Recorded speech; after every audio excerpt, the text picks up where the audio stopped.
Hi everybody. So have you ever planned a road trip and didn't know where to begin? Well, that's what I'm here for.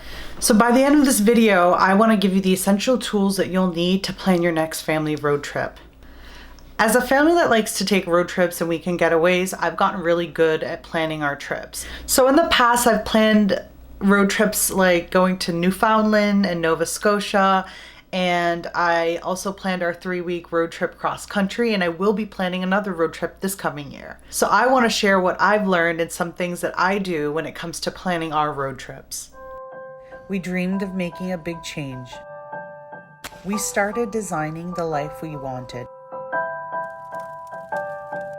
Our pact is our compass. The pact may change and evolve over time, but the values remain the same.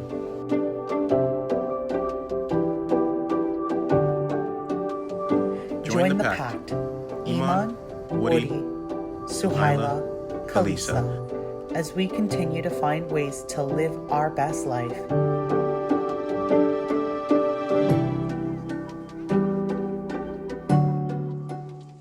So step one is, what is your goal? Why are you going on this trip? What is the purpose? Is it to share some quality time with your family? Is it to experience new things that you've never done before? What is the goal for your trip? For example, our goal when we took our 3-week road trip was to get to Massachusetts for my best friend's wedding. And we had a week time frame to get from California to Massachusetts, but then coming back, it was really more about creating experiences with our family. So we kind of had 2 goals in mind for that trip. It's important that you know why you're planning your trip. You know, it's going to kind of be the glue that holds you together, especially when you're traveling with young kids. It's important that you remind yourselves why it is that you're doing what you're doing and what makes this trip so special to you all. Step 2 is to create your itinerary. Creating the itinerary is probably the hardest part of the planning process. Everyone plans a little bit differently, but I'm going to show you how I planned our 3-week cross-country road trip. And I'll also share our entire itinerary with you here, so look below in the descriptions to find that there. So when I'm creating our itinerary, I take pen to paper and I pull out a map and I look at the general area of where it is that we're looking to travel. I ended up creating 2 different routes, a northern route and a southern route, depending on which one we might want to hit, either going there or coming back. Okay, so what I want to do is I want to get on the computer and show you how it is that I plan our road trips, so you have an idea as to what I'll be sharing with you in the description box below. And I typed in Brockton, Mass, and I got directions from San Jose to Massachusetts. All right, and it gives me a general route. So we knew that we were going to have to stop probably about every 6 or 7 hours. So I zoomed in here to see what might be in the general vicinity of 6 hours from where I'm starting. So I decided, let's type in Joshua Tree, because we knew that we'd wanted to go to Joshua Tree and we'd never been there before. So the other thing that I like to do with our road trips is I give a general and pretty much a basic breakdown of how many hours it is to each location. I would write down San Jose to Joshua Tree is about 8 hours, and I would just write that right next to it. Then I would say, okay, Joshua Tree to, and then what's my next stop? So from Joshua Tree, we wanted to head towards the Grand Canyon, Arizona, and that was about 5.5 hours. So I would map out from Grand Canyon to Albuquerque, New Mexico, and that was about 5 hours and 45 minutes. And I would continue doing that for the entire process of the road trip. I want you to know that this is the most time-consuming part of planning the road trip. Step 3 is to account for the weather.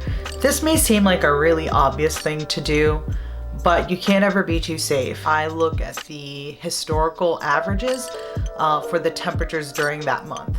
And I would record those in our itinerary so I knew exactly what temperatures I should be expecting during our visit. This is going to give you a general idea of what essentials and supplies you'll need to take on your road trip.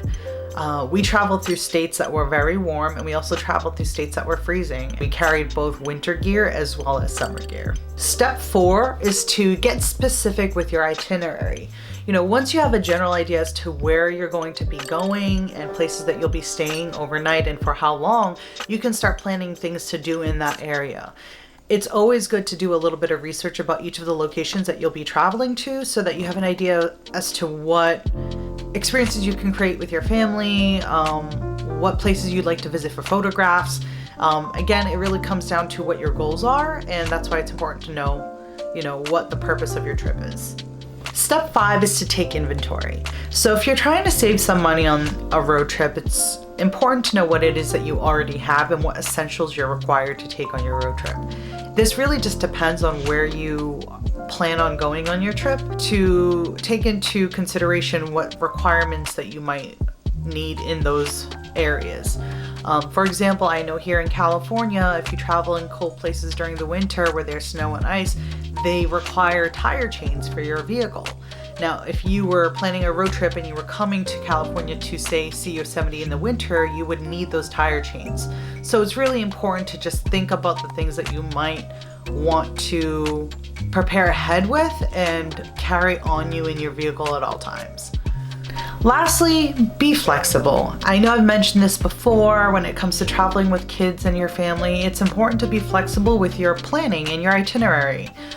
There'll be times where things don't go according to plan. It's important to use the itinerary as a guideline rather than a rule book. So when I planned for our cross-country road trip, I would make sure that I accounted for lunch breaks, snack breaks, potty breaks, things that we might need to do during our drive so that I could plan as efficiently as I possibly could. There were moments where we wanted to stay longer in certain areas and wanted to leave sooner in others, which did help us out. We were still able to get the flexibility that we needed to either take a slower drive to our next destination or to stay longer in destinations that we really wanted to.